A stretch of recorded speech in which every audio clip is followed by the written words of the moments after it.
Welcome to Spectrum News within the week. My name is Ofonono Joseph, coming to you live from Oyo. Let's take a look at the top stories. President Tinubu urges Nigerian academia to proffer solutions to societal problems. PDP expels FCT Minister Mwike, National Secretary Samuel Anyanwu, others. Plus, Trump orders probe into Jeffrey Epstein links to former President Bill Clinton. Stay tuned for details of these stories and more in a moment.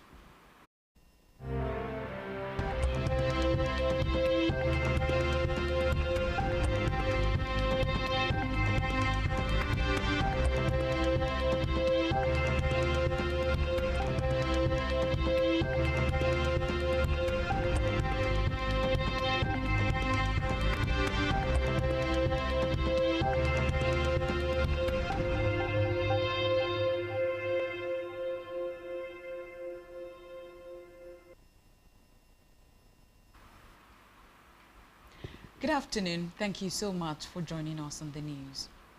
We begin the news within the week with the nation's leader, President Bola Tinubu, who has urged Nigerian academia to urgently come out with impactful research that would offer solutions to the country's challenges. Tinubu met the appeal at the award of postgraduate certificates at the 36th convocation of the Federal University of Technology, Akure, Futa. The president, who was represented by the Executive Secretary of the National Universities Commission, NUC, Professor Abdullahi Ribadu, said he believed that varsities are endowed with high-quality and innovative researchers who could take up the task. He enjoined stakeholders in the sector not to rely solely on government for funding, asking for improved interconnection between universities and industries. According to him, funding of universities all over the world is a collective responsibility of all stakeholders. He asked for research outputs from tertiary institutions to be more impactful, such that industries could make use of them.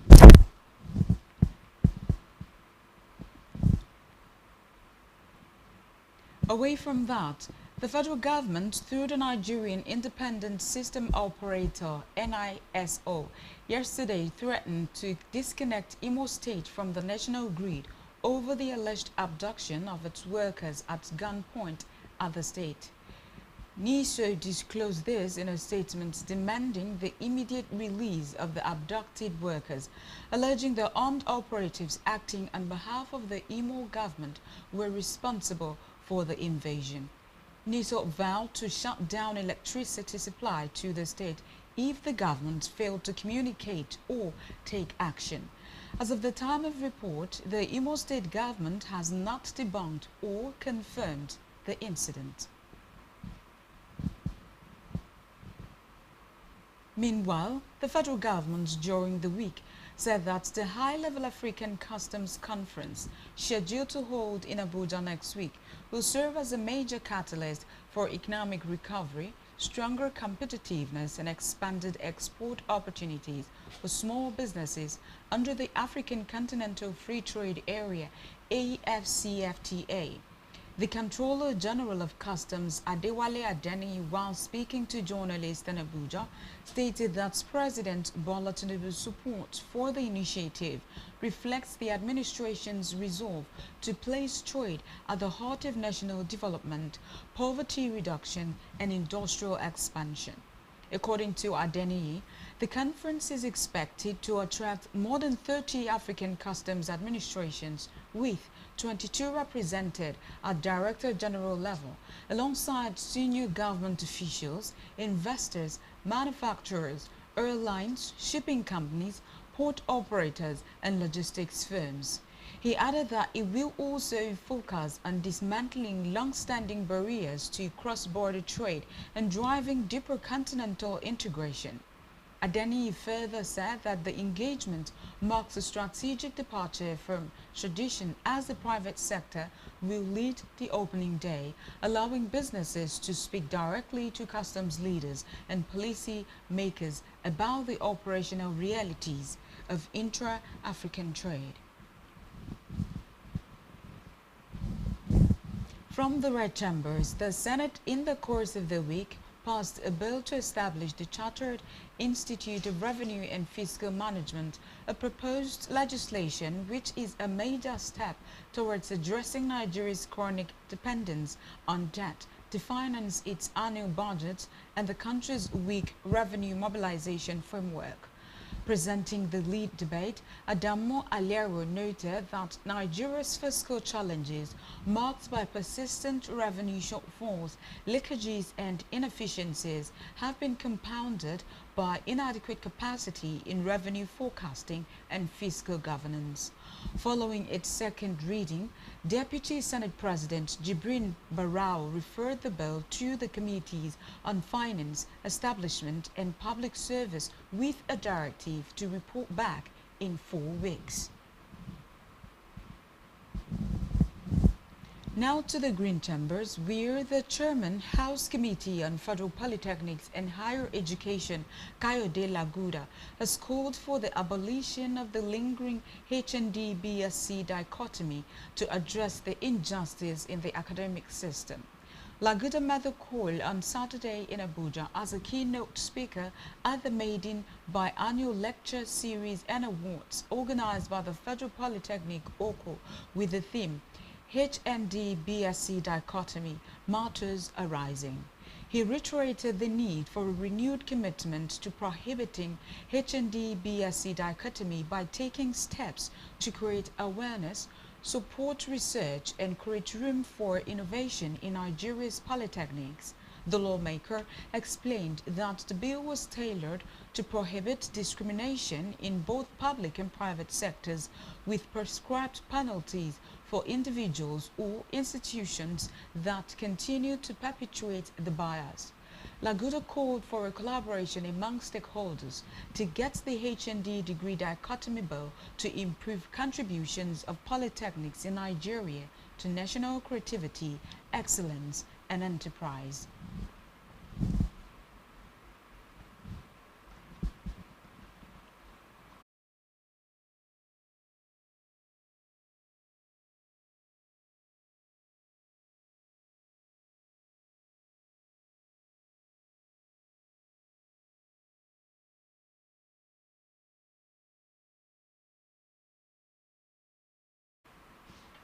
In the meantime, the House of Representatives within the week asked the Federal Ministry of Education and the West African Examinations Council, WAEC, to immediately suspend the implementation of the computer-based test CBT policy for the 2026 Senior Secondary School Certificate Examination SSSCE. The House also asked the Federal Ministry of Education to work with various states to include in their 2026, 2027, 2028 and 2029 budgets the recruitment of computer teachers, construction of computer halls with internet facilities and supply of standby generators for all secondary schools across the country. The Green Chamber called for the provisions of essential facilities in private schools before the commencement of the policy in 2030. The House stated these while adopting a motion of urgent public importance sponsored by Kelechi Nwogu PDP Rivers on the need for intervention to avert the pending massive failure of candidates intending to write the 2026 West African Examination Council work using computer-based examinations CBT capable of causing depression and deaths of students.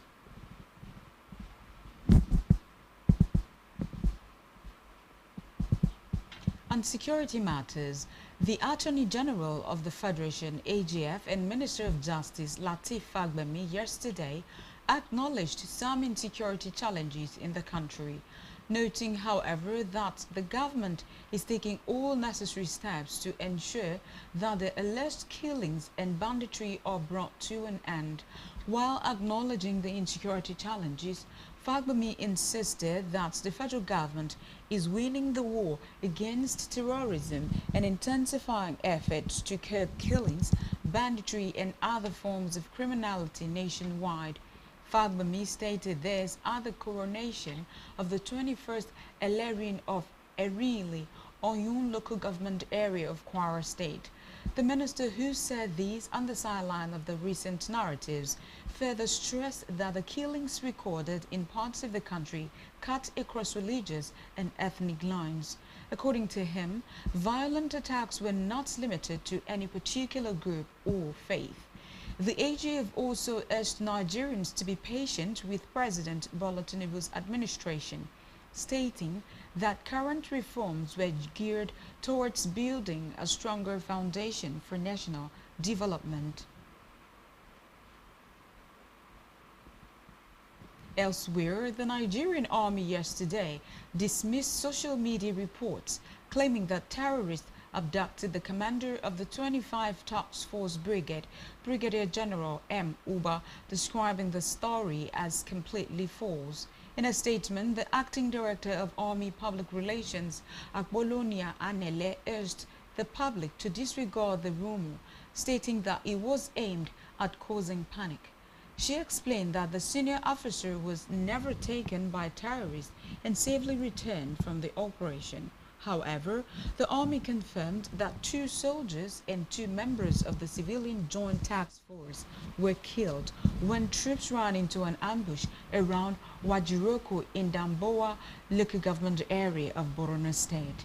She added that the Army High Command has condoled with the families of the fallen personnel, describing their sacrifice as heroic.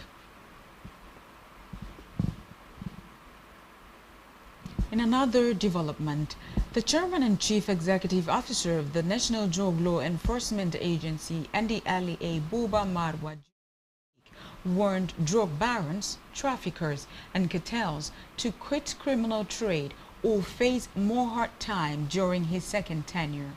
Recall that the Director, Media and Advocacy, NDLEA Headquarters, Femi Babafemi, in a statement had stated that Marwa was reappointed by President Bola Tinubu for a second tenure of 5 years. Meanwhile, Marwa reaffirmed the agency's commitment towards President Tinubu's mandate, assuring his commitment in delivering the best. He also assured that the agency will remain committed to its drug demand reduction efforts, announcing the rededication of efforts towards prevention, sensitization, counseling, treatment, and rehabilitation of children in 30 rehabilitation centers. Talking politics, Ambassador Omar Damagum has been confirmed as the substantive national chairman of the People's Democratic Party (PDP). The motion to the effect was moved yesterday by the chairman of PDP, Edo Chapter Tony Abinari, on behalf of the 3,000 delegates at the 2025 elective PDP convention held in Ibadan. The motion, which was seconded by Edward Marshall, is said to be in accordance with Section 32 of the PDP Constitution as amended. Meanwhile, the People's Democratic Party (PDP) yesterday expelled FCT Minister Nyesom Wike and former Governor of Ekiti State, Ayodele Fayose, National Secretary of the party Samuel Anyanwu, and 8 others from the party for anti-party activities. At the National Convention in Ibadan, the party also dissolved the entire party structures in Imo, Abia, Enugu, Akwa Ibom, and Rivers states. The decision was confirmed as host Governor Seyi Makinde moved a motion to ratify and approve elected executive committees of the PDP at various levels in states and zones, where congresses have already been concluded. Governor Makinde explained that congresses were held across the country between 2024 and 2025 to elect party executives at the ward, local government, state, and geopolitical zone levels, including national ex-officio members. He noted that the congresses were conducted freely, fairly, and substantially in compliance with the Electoral Act 2022, the PDP Constitution, and party guidelines in all geopolitical zones and most states.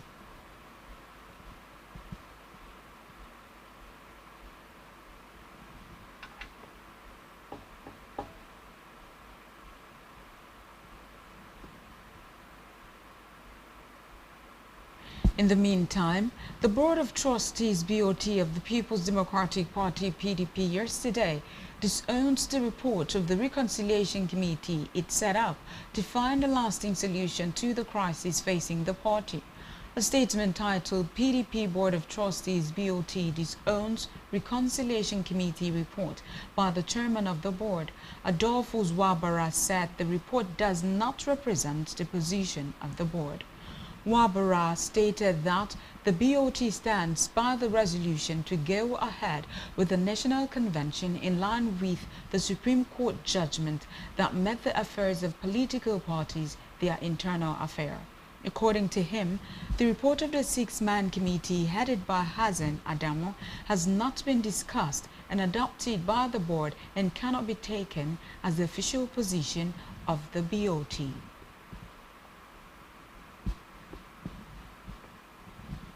Back here, a medical microbiologist at the University of Uyo Teaching Hospital, UUTH, Dr. Agantem Ekuma, has encouraged Nigerians to remain open-minded about foods produced through genetic modification, GMOs. He advised the public to stay informed about global scientific developments and equip themselves with accurate and up-to-date knowledge on the subject. Dr. Ekuma made this known while responding to questions from our correspondent Esther Otoyo. Explaining the concept of GMOs, he noted that they are organisms whose genetic material has been altered through biotechnology and enhance certain desirable traits. GMO, like the name implies, genetically modified organisms are organisms whose genetic material have been modified by biotechnological means to give them some traits that will be of advantage to them. For us here in my own area, microorganisms can be genetically modified, but what's in the news is about food or plants being genetically modified. So they can also be modified so that they can be more, they may have favorable traits that can make them to be more easily produced. The government is caught in a dilemma because it's their duty to ensure that they create policies that will make food available to people, and on the other hand, they are also to protect the health of their citizens. So they have to take a decision that's in the best interest. Consumers, I would say they should keep on educating themselves on this, looking at the latest scientific information. We should keep an open mind and follow the international trend. And let those who have, for their own personal convictions, decided not to patronize those products, let them have their freedom to stay away from that. And whoever feels... Addressing common misconceptions surrounding GMO foods, the medical expert emphasized that there is currently no significant evidence proving that GMO foods are harmful to human health. He pointed out that genetically modified organisms have long been used in the production of essential medical substances such as insulin, which has saved countless lives, especially among people living with diabetes. Dr. Ekuma, however, urged the government to establish mandatory policies requiring clear labeling of GMO and non-GMO food products, adding that this will enable consumers to make informed and confident choices when purchasing food items. The WHO says that GMOs are safe for consumption, and I am not aware that there is any established risk. So yes, there are fears from some groups of people who believe that because the organisms have been modified from their natural states, that there is a risk of producing compounds that are not known to nature and could have long-term effects on health of the consumers. But for now, I'm not sure the evidence, scientific evidence, exists that those foods are dangerous. And in some cases, like in my field in microbiology, GMOs, but microorganisms this time around, have been used to produce some very life-saving molecules like insulin, okay, which has saved the life of a lot of people that are suffering from diabetes. So that is one area where we have seen benefits. Well, we don't know where it will lie in terms of food, but I think GMOs have been around for decades now. In other countries where this have been introduced, the policy is that they should be clearly labeled to be GMO, so at least everyone would have a choice. Still to come in the news. Federal government, Poland, moved to deepen trade and investment ties. Stay tuned for details of these and more after this timeout.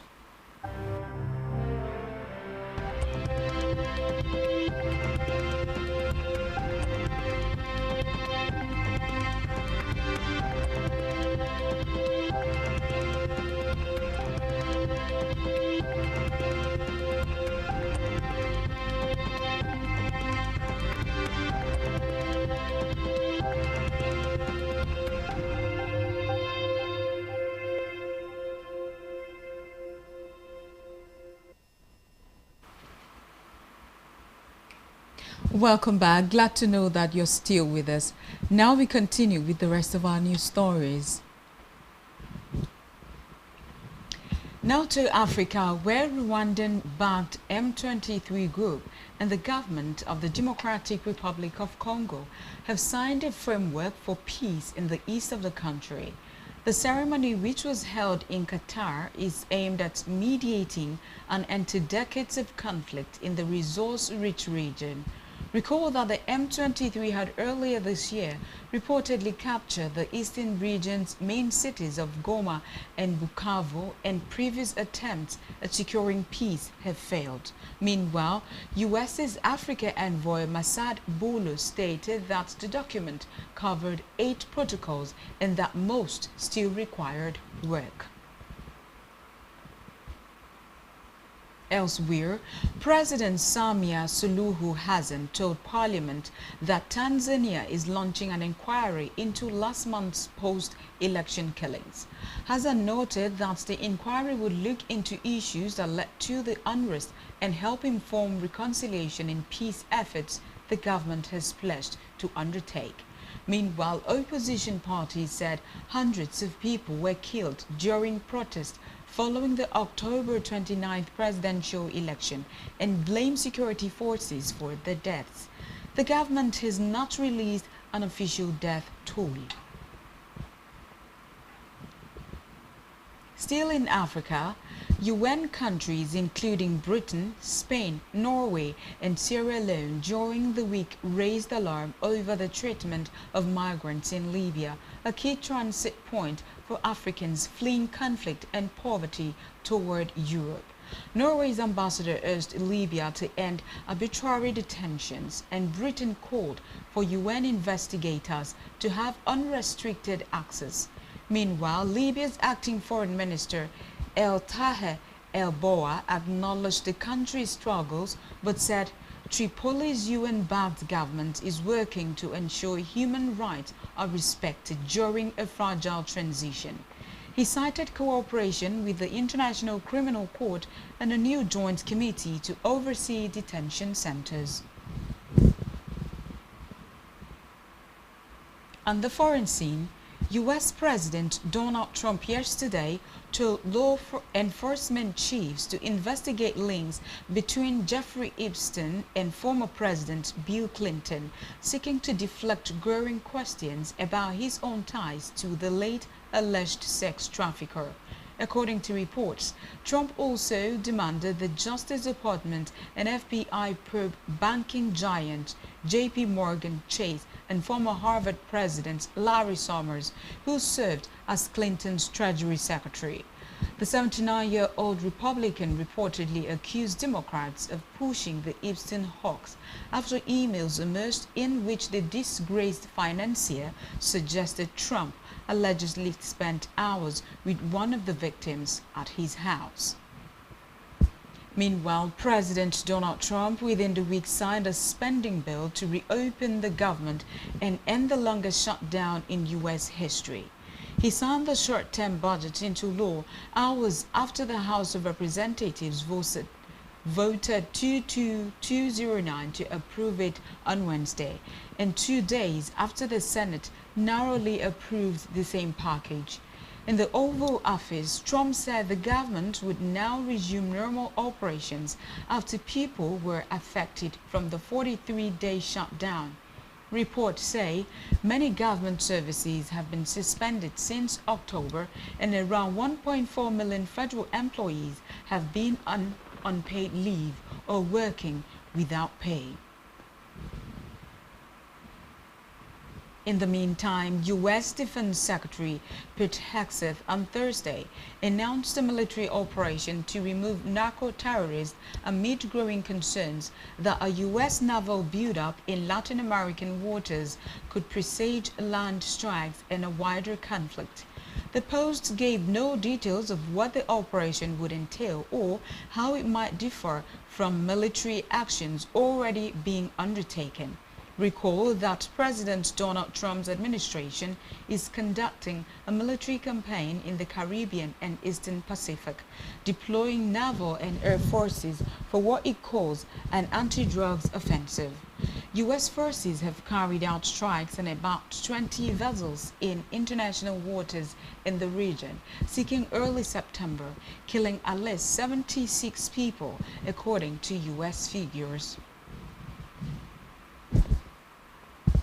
Still on the foreign scene, Syria in the course of the week signed up to join the international coalition led by the United States to combat the ISIS armed group. The announcement made by Syrian Information Minister Hamza al-Mustafa and U.S. officials came shortly after Syrian President Ahmed al-Shara arrived in Washington and was welcomed in the White House by U.S. President Donald Trump. Al-Mustafa said a political cooperation declaration signed by Damascus with the international coalition confirms Syria's role in combating terrorism and supporting regional stability. The agreement makes Syria the 90th country to join the coalition, which aims to prevent foreign fighters from joining ISIL's ranks and eliminating the remaining elements of the group from across the Middle East. We move now to business, where the federal government during the week met with a delegation from the Republic of Poland to expand trade, investment and strategic cooperation across critical sectors of the Nigerian economy. A statement from the Ministry of Finance noted that the Minister of Finance and Coordinating Minister of the Economy, Wale Edun, on Friday received a high-level Polish delegation led by the Deputy Foreign Minister for Africa, Wojciech Zadatkowski, in Abuja. According to the ministry, the talks focused on broadening economic cooperation and strengthening investment ties as both countries explored new areas of partnership in manufacturing, digital infrastructure, renewable energy, mining, agriculture, and defense technology. The statement stated that Edun urged the delegation to take advantage of the expanding investment space, noting that Nigeria's private sector and policy environment provide room for mutually beneficial partnerships. Meanwhile, Deputy Foreign Minister for Africa describes Nigeria as Poland's top strategic partner in Africa, commending the government's economic reform efforts.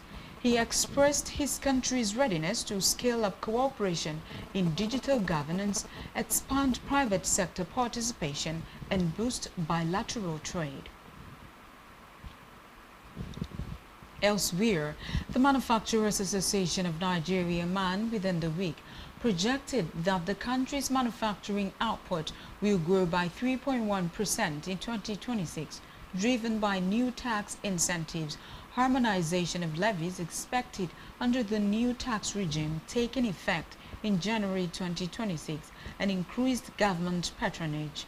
According to the Manufacturers CEO's Confidence Index released by the association, the projected 3.1% output growth compared to the 1.6% growth recorded in the second quarter of 2025 will raise the manufacturing sector's contribution to real gross domestic product to 10.2% next year.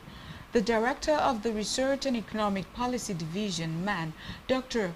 Oluwasegun Oshidikbe, said the anticipated improvement would depend on the effective execution of incentives in the new tax laws, the implementation of the National Single Window Project, and the alignment of the Nigeria industrial policy with the Nigeria First policy framework.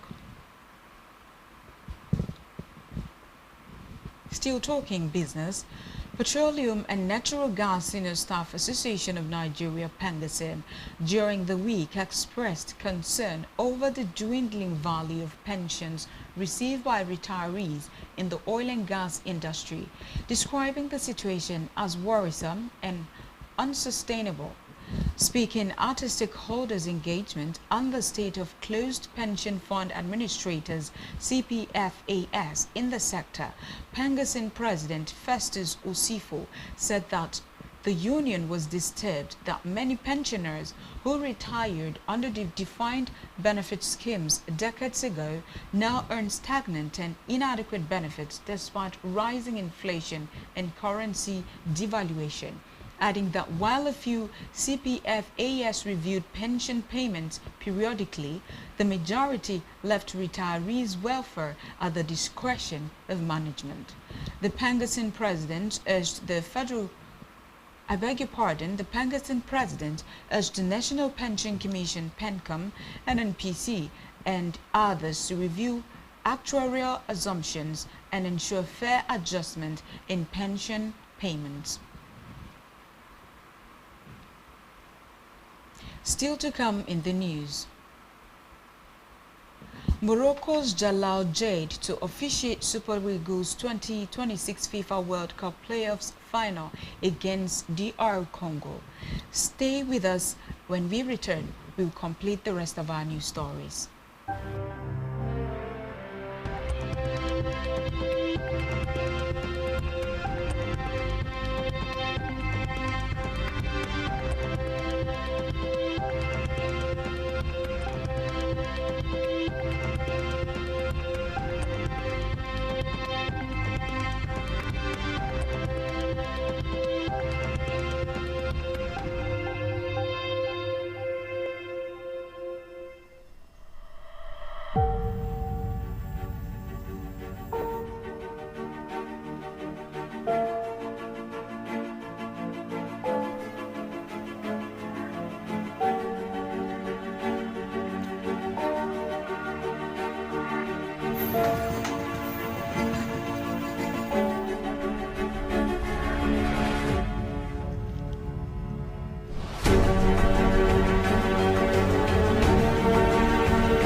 Welcome back and thank you so much for staying tuned. Now we conclude on the rest of our news stories. In health, the House of Representatives in the course of the week passed for second reading a bill seeking to amend the National Agency for Food and Drug Administration and Control Act to empower the agency to regulate the production, sale, and use of herbal medicines in Nigeria. Leading the debate on the general principles of the bill during yesterday's plenary, Jesse Onwakalusi, who represents Oshodi Isolo Federal Constituency of Lagos State, described herbal medicine as a crucial component of Nigeria's healthcare system, relied upon daily by millions of citizens. He, however, expressed concern that most herbal products currently in circulation are produced under unhygienic conditions with no dosage control, clinical testing, or safety certification, exposing users to serious health risks, including poisoning, infections, and organ damage. According to Onokwalusi, the amendment will strengthen public health safeguards, promote scientific validation of indigenous medicine, and position Nigeria to benefit from the expanding global herbal medicine market.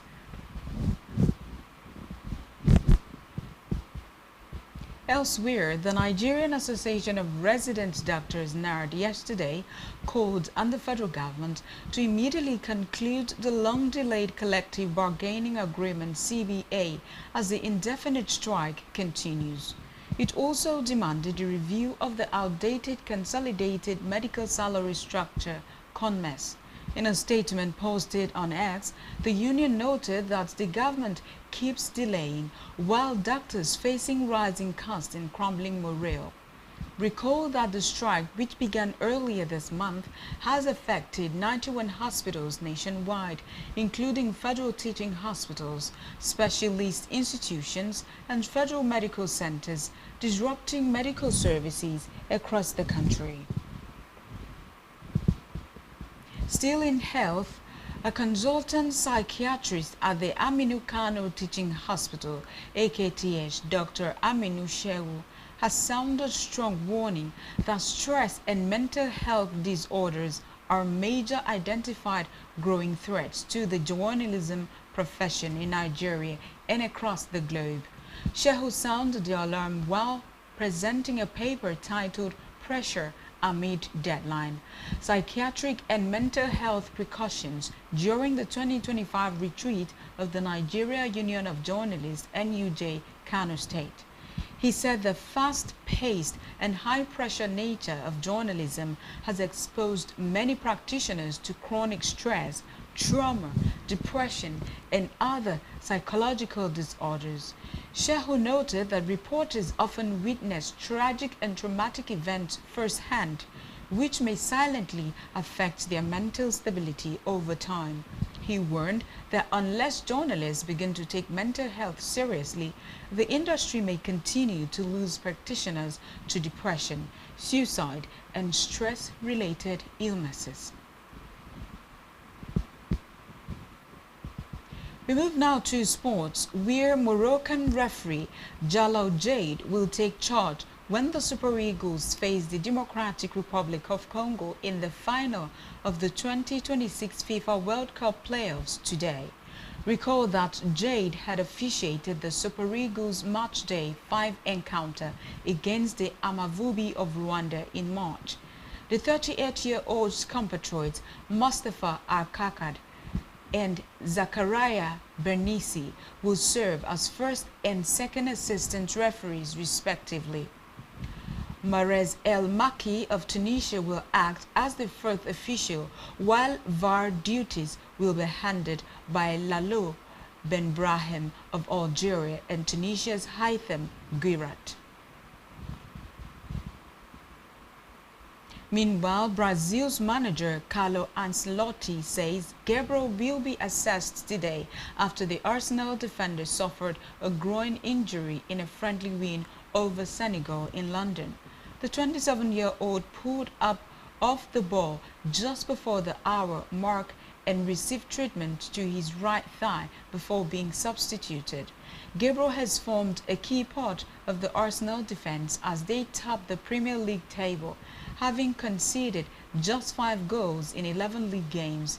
The Gunners face North London rivals Tottenham on November 23 before welcoming Bayern Munich in the Champions League the following Wednesday.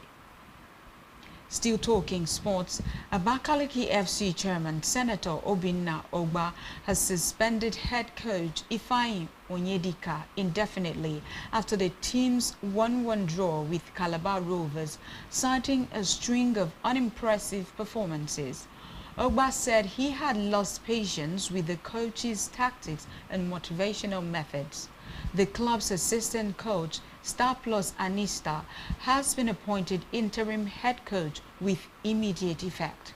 The chairman noted that the squad had been in training for more than 3 months, yet continued to underperform, including failing to progress from a preparatory tournament in Shagamu.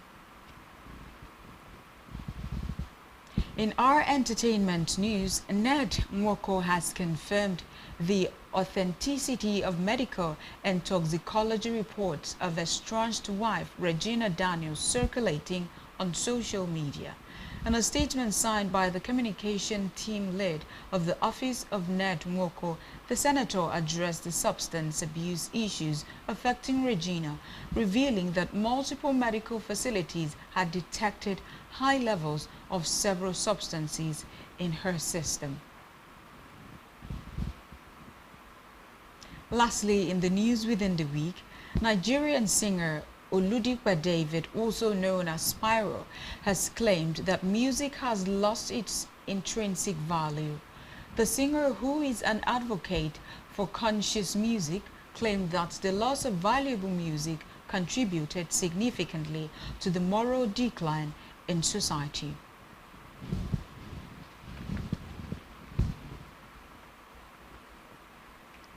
And that's all we have for you at this time. Do ensure to follow us on all our social media handles and subscribe to our YouTube channel, all of which you can find on our website, spectrumtvlive.ng. You have been watching Spectrum News within the week. My name is Ofonono Joseph. Good afternoon and Happy New Week.